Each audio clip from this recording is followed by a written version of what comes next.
All right. And then there's another question that someone asked, which ties into something else you said. Yes. And it's this one. So Edward English, thank you for your question. Said, really enjoy the podcast, boys. Great knowledge from you all. A question for Stuart.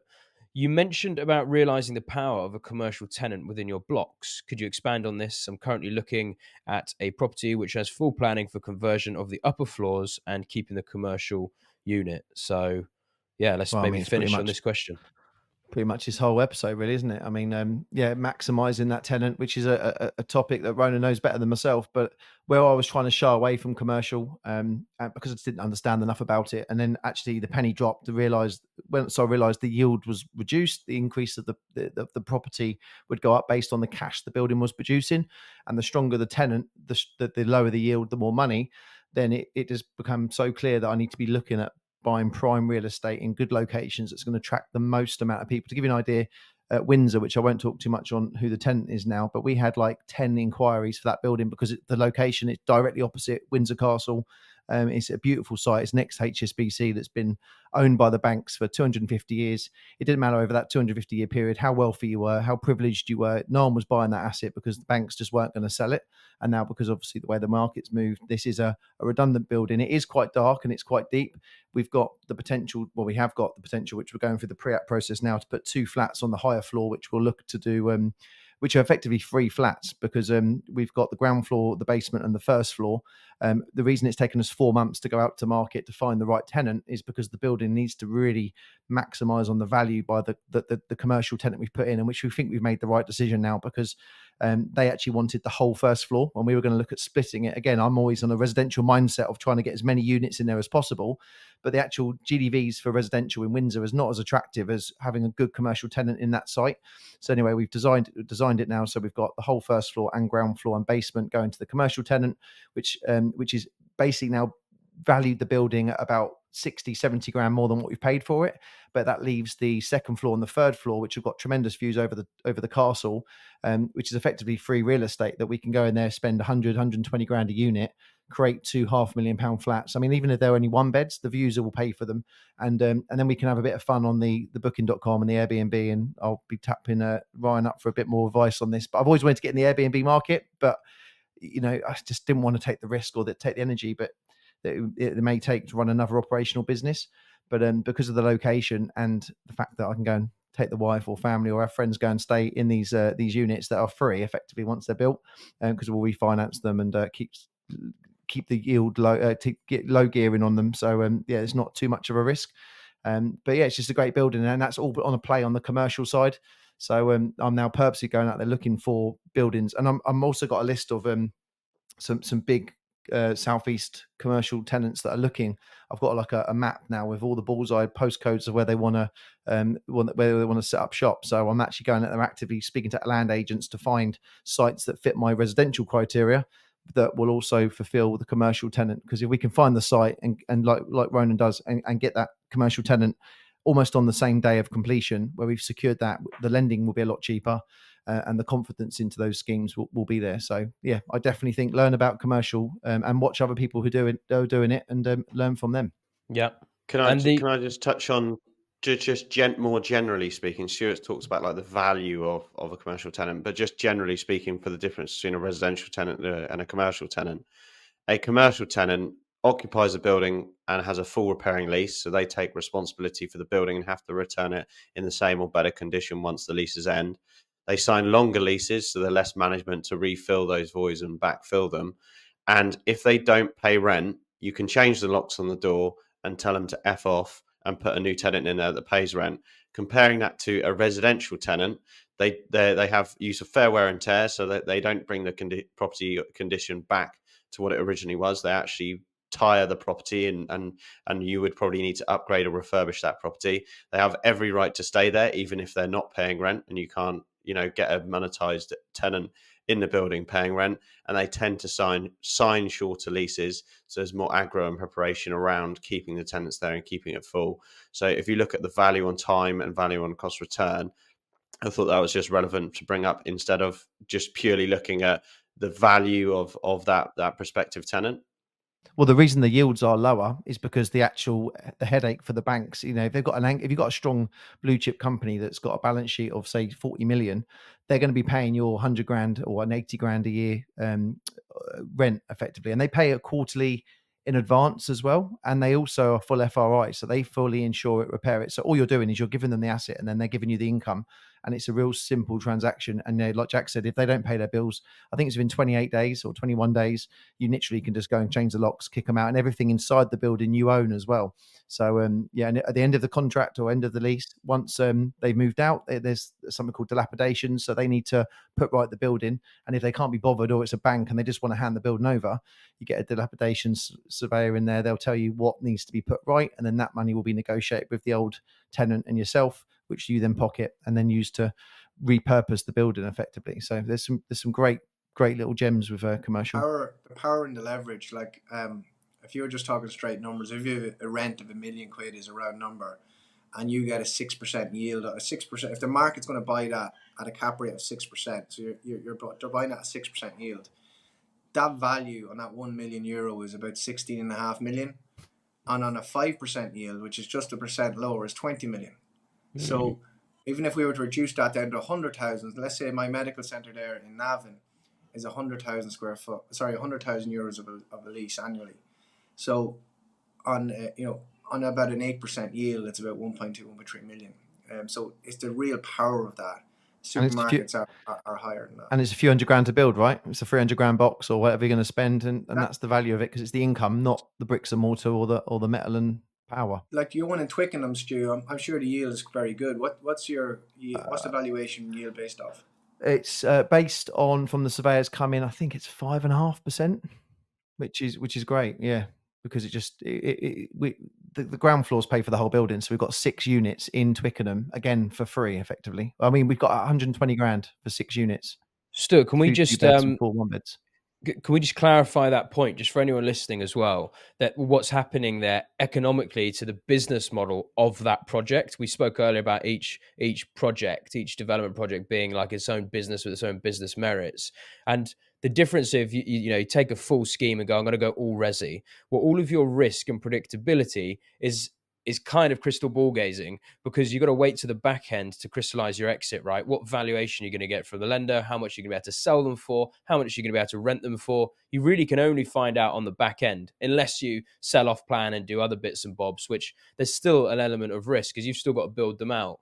Whereas with the commercial, if you take a ground floor and then put this and can agree a commercial lease, and they will guarantee that rent with a good covenant strength, you're kind of securing your exit in some way, at least the valuation part of your exit, which then can give you a lot more conviction with what to do with the rest of the scheme, or can give you, like you've just said there, that ground floor pays for the rest of the scheme. People may not necessarily be aware of what that means. So do you want to just explain what that means, where you can have a strong enough ground floor tenant with good covenant strength paying us XYZ amount of rent, and based on the cap rate on that valuation, now you've paid for the scheme? Just explain what that means. Yeah, sure. So taking the one in Twickenham, it's a bulbous shaped building. It's on the London Road in Twickenham. It's 2 minutes from the train station. It's got all the criteria that I would normally look for in a building. Looking at from a residential mindset prior to looking at this commercial, I was always going to carve the back of the shop off, try and create 7 units in there, 3 2-beds, 4 1-beds, and either convert the front into 2 smaller units, which would be looking at it from a small perspective, and then actually looking at the site going, well, actually, let's give the whole ground floor and the basement to one tenant. There is one tenant, there's one pre-lease. There is a few more legal things you need to do. You have to agree all the pre-lease and agree the whole package with them, and agree terms and how long they want it. But ultimately, we paid 1.27 million for the building. Can't quite remember. But the ground floor tenant in situ with a lease signed has now meant that ground floor alone with the basement's about 1.17, call it. So there's 100 to 120 grand left that's outstanding. But now we've got the first floor, second floor, and third floor of some prime real estate on a beautiful building in Twickenham, which if you divide that, it's 20, 25 grand a unit, which is only going to cost us, even if we spend 150 grand a unit, which we're not going to spend anywhere near that. So it's 120 likely to be with all the green credentials we like to put in.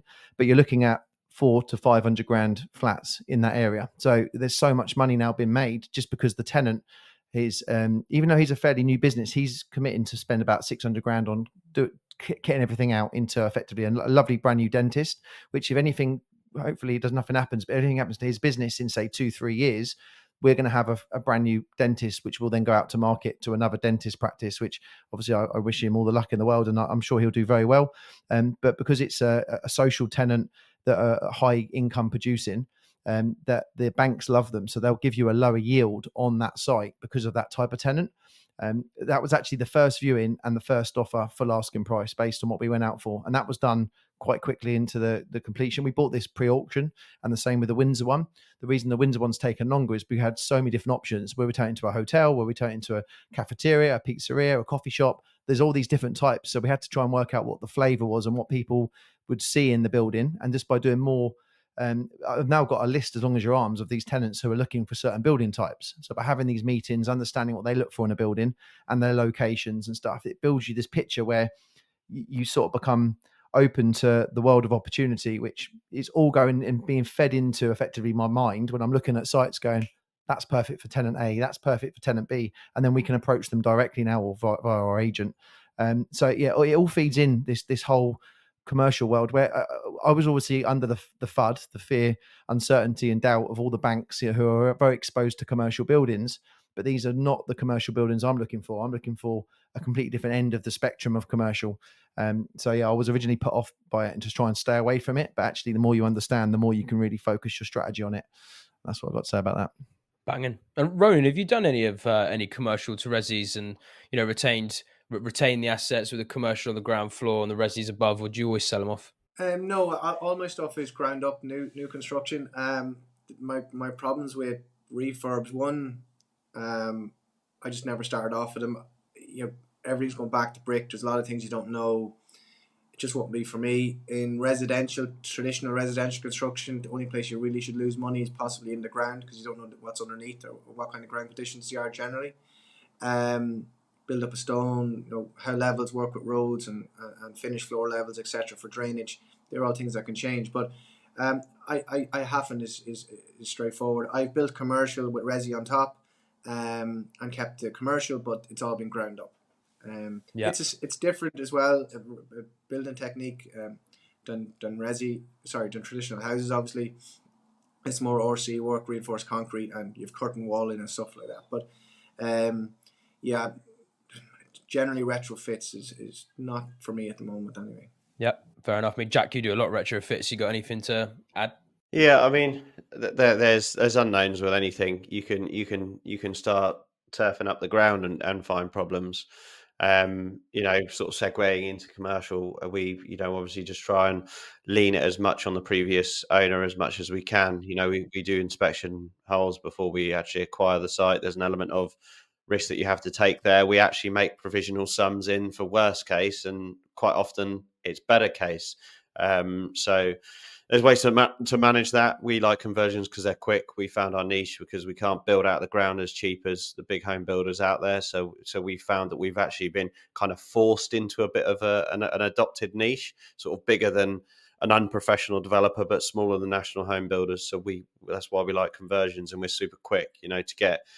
We can normally find a site, get the prior approval agreed before we exchange, complete on the site, deliver the site, and sell it within about 24 months, which is, if you compare that to even with quick planning timeframes, if you bought a consented site that was ground up, that's still pretty quick.